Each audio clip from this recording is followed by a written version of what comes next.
ರಾಜ್ಯ ಕಾಂಗ್ರೆಸ್ನಲ್ಲಿ ಏನೆಲ್ಲ ಬೆಳವಣಿಗೆಗಳಾಗ್ತಾ ಇದ್ದಾವೆ ಅನ್ನೋದು ನಿಮಗೆಲ್ಲ ಗೊತ್ತಿರುವಂಥ ಸಂಗತಿನೇ. ಸ್ವತಃ ಎಐಸಿಸಿ ಅಧ್ಯಕ್ಷ ಮಲ್ಲಿಕಾರ್ಜುನ ಖರ್ಗೆ ಅವರು ಬೆಂಗಳೂರಿಗೆ ಬಂದು ಮಾತುಕತೆಯನ್ನು ನಡೆಸಿದ್ರು. ಅದಾದ ನಂತರ ಈಗ ಕೆ.ಸಿ. ವೇಣುಗೋಪಾಲ್ ಅವರು ಸರದಿ ಅವರು ಕೂಡ ಬೆಂಗಳೂರಿಗೆ ಬಂದಿದ್ದಾರೆ. ಇತ್ತ ಮಲ್ಲಿಕಾರ್ಜುನ ಖರ್ಗೆ ದೆಹಲಿಗೆ ಹೋಗಿದ್ದಾರೆ, ವೇಣುಗೋಪಾಲ್ ಅವರು ಬೆಂಗಳೂರಿಗೆ ಬಂದಿದ್ದಾರೆ. ಕೆ.ಸಿ. ವೇಣುಗೋಪಾಲ್ ಎಐಸಿಸಿಯ ಪ್ರಧಾನ ಕಾರ್ಯದರ್ಶಿ. ಕುರ್ಚಿ ಕದನದ ಮಧ್ಯ ಕುತೂಹಲ ಮೂಡಿಸಿದೆ ಕೈ ನಾಯಕರ ನಡೆ. ದಿಢೀರ್ ಬೆಂಗಳೂರಿಗೆ ಬಂದಿದ್ಯಾಕೆ ಹಾಗಾದರೆ ಕೆ.ಸಿ. ವೇಣುಗೋಪಾಲ್ ಅವರು? ಬೆಂಗಳೂರಿಗೆ ಕೆ.ಸಿ. ವೇಣುಗೋಪಾಲ್ ಬಂದಿದ್ದಾರೆ ಅಂತ ಅಂದರೆ ಸುಮ್ಮನೆ ಅಲ್ವೇ ಅಲ್ಲ.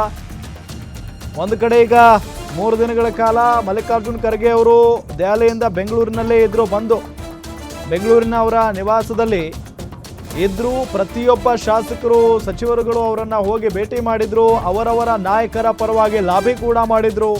ಸೊ ಎಲ್ಲರಿಂದ ಮಾಹಿತಿಯನ್ನು ಪಡ್ಕೊಂಡು ಈಗ ಎಐಸಿಸಿ ಅಧ್ಯಕ್ಷ ಮಲ್ಲಿಕಾರ್ಜುನ ಖರ್ಗೆ ಅವರು ದೆಹಲಿಗೆ ವಾಪಸ್ ಹೋಗಿದ್ದಾರೆ. ಸೊ ಇದೆಲ್ಲದರ ನಡುವೆ ಈಗ ಎಐಸಿಸಿಯ ಪ್ರಧಾನ ಕಾರ್ಯದರ್ಶಿ ಆಗಿರುವಂಥ ಕೆ.ಸಿ. ವೇಣುಗೋಪಾಲ್ ಅವರು ಬೆಂಗಳೂರಿಗೆ ಬಂದಿದ್ದಾರೆ. ಅವ್ರು ಯಾಕೆ ದಿಢೀರ್ನೆ ಬೆಂಗಳೂರಿಗೆ ಬಂದರು? ಒಬ್ರು ಹೋದರು ಎಐಸಿಸಿ ಅಧ್ಯಕ್ಷರು ಬೆಂಗಳೂರಿನಿಂದ ದೆಹಲಿಗೆ, ಈಗ ಪ್ರಧಾನ ಕಾರ್ಯದರ್ಶಿ ಈಗ ಬೆಂಗಳೂರಿಗೆ ಬಂದಿದ್ದಾರೆ. ಹಾಗಾದ್ರೆ ಏನು ನಡೀತಾ ಇದೆ ಅಸಲಿಗೆ? ಯಾವ ಕಾರಣಕ್ಕೆ ಕೆ.ಸಿ. ವೇಣುಗೋಪಾಲ್ ಅವರು ಬಂದಿದ್ದಾರೆ ಬೆಂಗಳೂರಿಗೆ? ಮೊದಲೇ ಈಗ ನಾಯಕತ್ವದ ಚರ್ಚೆ, ಬಿಸಿ ಬಿಸಿ ಚರ್ಚೆ ಜೋರಾಗಿ ನಡೀತಾ ಇದೆ. ಇದೆಲ್ಲದರ ನಡುವೆ ಕೆ.ಸಿ. ವೇಣುಗೋಪಾಲ್ ಬೆಂಗಳೂರಿಗೆ ಬಂದಿರೋದು ಬಹಳ ಕುತೂಹಲವನ್ನು ಕೆರಳಿಸ್ತಾ ಇದೆ. ಎಸ್, ದೃಶ್ಯದಲ್ಲಿ ನಿಮಗೆ ತೋರಿಸ್ತಾ ಇದ್ದೀವಿ. ಕೆ.ಸಿ. ವೇಣುಗೋಪಾಲ್ ಎಐಸಿಸಿಯ ಪ್ರಧಾನ ಕಾರ್ಯದರ್ಶಿಯವರು ಬೆಂಗಳೂರಿಗೆ ಬಂದಾಗಿದೆ.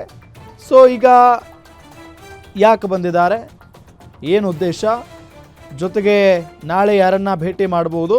ಮುಖ್ಯಮಂತ್ರಿಗಳೇನಾದರೂ ಭೇಟಿ ಮಾಡ್ತಾರಾ? ಉಪಮುಖ್ಯಮಂತ್ರಿಗಳು ಇವ್ರ ಬಳಿ ಬರ್ತಾರಾ? ನಾಯಕತ್ವ ವಿಚಾರಕ್ಕೆ ಸಂಬಂಧಪಟ್ಟಂತೆ ಚರ್ಚೆ ಆಗುತ್ತಾ?